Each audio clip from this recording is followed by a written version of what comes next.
मैं अंजलि मिश्रा, स्वागत है आपका हमारे चैनल में। महाराष्ट्र की महाविकास आघाड़ी की सरकार की मुश्किलें लगातार बढ़ती नजर आ रही है। एक के बाद एक बड़े नेताओं की गिरफ्तारी, पूछताछ और उनके घरों पर छापा मारने का सिलसिला लगातार जारी है। इस लिस्ट में सबसे पहले जो नाम निकलकर सामने आया वो है नवाब मलिक का, क्योंकि नवाब मलिक से ईडी ने पहले पूछताछ की। पूछताछ में संतोषजनक जवाब न मिलने पर उनकी गिरफ्तारी हो गई। अब शिवसेना के दूसरे नेता जो है यशवंत यादव के यहाँ पर भी अब ईडी के छापेमारी पड़ी। आयकर विभाग के छापेमारी जो है देखने के लिए मिली। इस दौरान जो है उनसे भी पूछताछ की जा रही है कई सारे मामलों में। तो ये लिस्ट जो है एक के बाद एक लंबी होती नजर आ रही है। पहले अनिल देशमुख, फिर नवाब मलिक, संजय राउत और अब यशवंत यादव के नाम भी निकलकर सामने आ रहा है। कई सारी जो है ये लिस्ट में निकलकर नाम जो है निकलकर सामने आ रहा है, जिसमें फर्जीवाड़ा और इस तरीके के गंभीर आरोप लगाए जा रहे हैं। ऐसे में नवाब मलिक की जो गिरफ्तारी हुई है वो जो है बम ब्लास्ट के 1993 में बम ब्लास्ट जिन्होंने किया है उसके अपराधियों से जमीन खरीदने के लेकर उनसे पूछताछ की गई, जहां पर उनका नाम निकलकर सामने आया था। और खासकर जो दाऊद इब्राहिम के भाई है कास्कर ने नाम लिया था नवाब मलिक का, जिसे लेकर ईडी ने छानबीन की तो उन्हें सबूत भी मिले थे। उन्हीं सबूतों के बलबूते पर ईडी ने पूछताछ जारी की और उसके बाद उन्हें नवाब मलिक ने जवाब नहीं दिया। पूछताछ में सहयोग नहीं करने पर उनकी गिरफ्तारी हो गई। उसके बाद ऐसी खबरें निकलकर सामने आ रही थी कि नवाब मलिक जल्द इस्तीफा देने वाले हैं, लेकिन इस्तीफा को लेकर कोई मामला अब तक जो है सामने नहीं आया। इसे लेकर लगातार कहा जा रहा था कि नवाब मलिक इस्तीफा देंगे, लेकिन इसको लेकर नवाब मलिक की तरफ से कोई बयान नहीं आया, न ही उनकी सरकार ने नवाब मलिक से इस्तीफा मांगा है। अब इसे ही लेकर बीजेपी के नेता सुधीर मुंगतियावार ने मुंबई में जो है प्रेस वार्ता करने के दौरान उन्होंने कहा कि अगर महाराष्ट्र की सरकार अपने मंत्री और साथ ही साथ एनसीपी के नेता नवाब मलिक से उनका इस्तीफा नहीं लेती है तो बीजेपी जो है प्रोटेस्ट करेगी इस सरकार के खिलाफ और इनका चेहरा बेनकाब करेगी, इन्हें एक्सपोज कर देगी।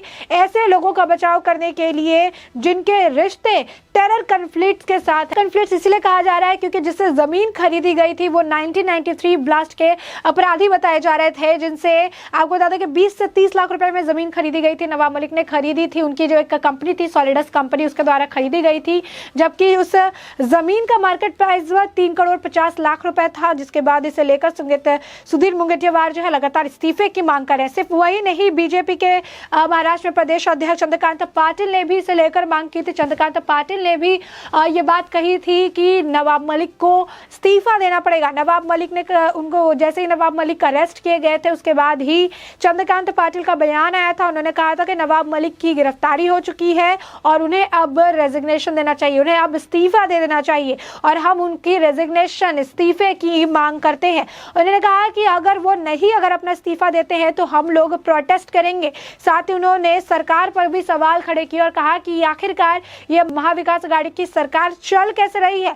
यहाँ पर अगर लिस्ट देखी जाए तो लंबी सी लिस्ट होगी ऐसे अपराधों की जिनकी कोई गिनती ही नहीं है। इतने सारे अपराध जो है जो महाराष्ट्र के मिनिस्टर्स कर रहे हैं और उसे आप पढ़ते पढ़ते थक जाएंगे। तो ऐसे में उनका भी यही कहना था कि नवाब मलिक को इस्तीफा देना चाहिए। अगर वो इस्तीफा नहीं देते हैं तो उसके बाद उनके खिलाफ भाजपा की तरफ से प्रोटेस्ट किया जाएगा। यही नहीं, आपको बता दें कि जब अनिल देशमुख का मामला आया था 100 करोड़ की वसूली का मामला, उस वक्त भी अनिल देशमुख सिटिंग गृह मंत्री थे, लेकिन ये मामला जब तूल पकड़ने लगा तो अनिल देशमुख ने अपने पद से इस्तीफा दे दिया था। आज के वक्त में अनिल देशमुख जेल की सलाखों के पीछे हैं और वैसे ही नवाब मलिक से अब इस्तीफे की मांग की जा रही है। लगातार कई सारे जो नेता है, लोग है, जनता है, महाराष्ट्र की जनता भी अब नवाब मलिक से इस्तीफे की मांग कर रही है, लेकिन नवाब मलिक टस से मस नहीं हो रहे, इस्तीफा देने को अभी भी तैयार नहीं है। खबरें आ रही थी कि नवाब मलिक जल्द इस्तीफा दे सकते हैं, लेकिन इस्तीफे पर कोई बयान नहीं निकलकर सामने है। उल्टा ईडी जब उनसे पूछताछ करके वो बाहर निकले, गिरफ्तारी का ऐलान हो गया, उसके बावजूद वो मुस्कुराते हुए निकले, हाथ हवा में लहराते हुए निकले जैसे उन्होंने बहुत बड़ा काम किया है। और उसके बाद वो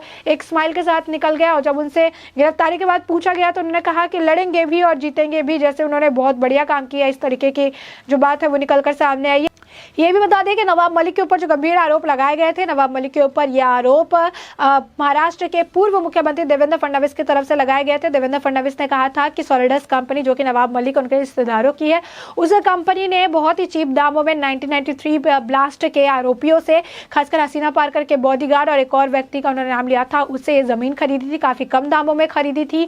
और ऐसे गंभीर जो है आरोप उन पर लगा के उन्होंने ये भी कहा था कि इसके पूरे प्रमाण है, सबूत है उनके पास और ये सारी सेंट्रल एजेंसी पुलिस को ये सबूत भेज रहा है, यानी इनकम टैक्स डिपार्टमेंट, सीबीआई और ईडी को। उन्होंने इस लोगों का आश्वासन भी दिया था कि इसे लेकर जल्द कार्रवाई हो सकती है। कार्रवाई देखने के लिए भी मिली जब अचानक ईडी सुबह 5 बजे नवाब मलिक के घर गई। 7 बजे तक उनसे वहां पर छानबीन हुई, कुछ पूछताछ की गई। 7 बजे उन्हें ऑफिस से लेकर 7:45 में ईडी अपने मुंबई वाले ऑफिस पर पहुंची। वहां पर जो है लगातार उनसे पूछताछ जारी की गई। इस दौरान भारी पुलिस बल की तैनाती की हुई थी, जब लेने गए तब भी पुलिस बल था।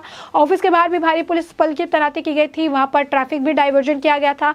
गंभीर मामला बताया जाता। फिर सामने ये आया कि दाऊद इब्राहिम के भाई जिसे पकड़ा गया है, कास्कर ने भी नवाब मलिक का नाम लिया था और इसे लेकर ईडी को सबूत मिले थे, जिसे लेकर ईडी नवाब मलिक से पूछताछ करी थी। कई घंटों चला पूछताछ, लेकिन इसके बाद भी नवाब मलिक पूछताछ में सहयोग करते नजर नहीं आए, जिसके बाद ईडी ने इनकी गिरफ्तारी की बात कही थी। जिसके बाद उन्हें मेडिकल जांच के लिए भी ले गया गया, मेडिकल जांच वाच करवाया गया था उनका, और पीएमएलए अदालत के तहत उनको पेश करने की भी बात कही जा रही थी। इसी दौरान खबरें आ रही थी कि नवाब मलिक जल्द इस्तीफा दे सकते हैं, लेकिन इस्तीफे पे ना उनके मंत्रिमंडल की तरफ से कोई बात कही गई, ना उनके सरकार की तरफ से कोई इस्तीफे की मांग की गई, ना ही नवाब मलिक ने इस्तीफे को लेकर कोई भी टिप्पणी करती नजर आए। उल्टा गिरफ्तारी के बाद नवाब मलिक ये कहते नजर आए कि लड़ेंगे भी और जीतेंगे भी। ऐसे में आपको बता दें कि बीजेपी के जो नेता है, जो लीडर है सुधीर मुंगेतीवार, वो अब मांग कर रहे हैं इस्तीफे की। उन्होंने साफ तौर पर कह दिया है कि महाराष्ट्र की सरकार अगर नवाब मलिक का इस्तीफा नहीं लेती है, अगर एनसीपी के जो लीडर है नवाब मलिक वो इस्तीफा नहीं देते हैं, तो फिर बीजेपी उनके खिलाफ प्रोटेस्ट करने वाली है। ये प्रोटेस्ट काफी जोरों शोरों से किया जाएगा। साथ ही साथ इस प्रोटेस्ट के जरिए महाविकास अघाड़ी की सरकार यानी महाराष्ट्र की सरकार को बेनकाब किया जाएगा। ये जानकारी दी जाएगी कि किस तरीके से महाराष्ट्र की सरकार ऐसे लोगों को, ऐसे नेताओं को बचाने की कोशिश कर रही है जिनके हाथ कहीं ना कहीं खून से रंगे हुए लोगों के साथ मिले हुए हैं। 1993 ब्लास्ट के आरोपियों के साथ जमीन खरीदने की बात निकलकर सामने आई। गंभीर मुद्दा था। उस वक्त भी देवेंद्र फडणवीस ने बात कही थी कि ये मुद्दा सिर्फ बैर का नहीं है, ये मुद्दा राष्ट्र सुरक्षा का है और ऐसे में इसे लेकर सख्त कार्रवाई होनी चाहिए। इसके पूरे मामले की गंभीरता से जांच होनी चाहिए। जिसके बाद ईडी ने इस पूरे मामले को काफी गंभीरता से लिया और इस पूरे मामले पे वो जांच भी कर रही है। लगातार जांच करने के मद्देनजर ही नवाब मलिक की गिरफ्तारी हुई है। अब लगातार नवाब मलिक को लेकर जो है उनके इस्तीफे की मांग की जा रही है। चंद्रकांत पाटिल जो है महाराष्ट्र में बीजेपी के प्रदेश अध्यक्ष, उन्होंने भी कहा था, जैसे ही नवाब मलिक की गिरफ्तारी हुई थी, उन्होंने मीडिया से बात करते हुए कहा था कि नवाब मलिक गिरफ्तार हो चुके हैं और अब उन्हें इस्तीफा देना पड़ेगा। हम उनके इस्तीफे की मांग करते हैं और अगर वो इस्तीफा नहीं देते हैं तो फिर इनकी सरकार और उनके खिलाफ प्रोटेस्ट किया जाएगा।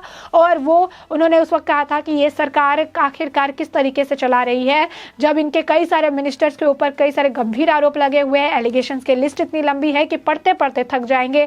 दरअसल आपको बता दें कि अनिल देशमुख के ऊपर 100 करोड़ की वसूली का आरोप लगा हुआ था। उसके बाद नवाब मलिक पर भी इस तरीके से जमीन में हेरफेर की जो है मामला है वो निकलकर सामने आया। उसके बाद संजय राउत के ऊपर भी 1036 करोड़ की जमीन के हेरफेर और कोविड सेंटर में हेरफेर करने का मामला सामने आया था। भावना गवली जो है उनके ऊपर भी 70 करोड़ के पैसे की हेरफेर का मामला निकलकर सामने आया। उसके बाद जशवंत यादव के घर में भी ईडी की छापेमारी पड़ी है। और इन सब के अलावा उद्धव ठाकरे के 23 मंत्री के ऊपर अलग अलग मामलों में छानबीन जो है जारी है। तो ऐसे में इतनी एक बड़ी सरकार जो महाराष्ट्र में चल रही है, महाविकास अघाड़ी की सरकार, इनके अंदर इतने सारे मंत्रियों के ऊपर फर्जीवाड़ा, पैसे में हेरफेर, प्रॉपर्टी में लेन देन, बड़े बड़े घपले के कई सारे गंभीर मामले दर्ज है और इनके ऊपर अभी भी कार्रवाई चल रही है। कार्रवाई जितनी आगे बढ़ रही है उतने बड़े बड़े नाम एक्सपोज हो रहे हैं। लिस्ट में पहले अनिल देशमुख का नंबर था, अब दूसरे नंबर पर नवाब मलिक है। अब ऐसे में ये कहा जा रहा है कि आने वाले वक्त में जो अगला नंबर होगा संजय राउत का, उसके बाद अनिल परब का भी नंबर जल्द आने वाला है।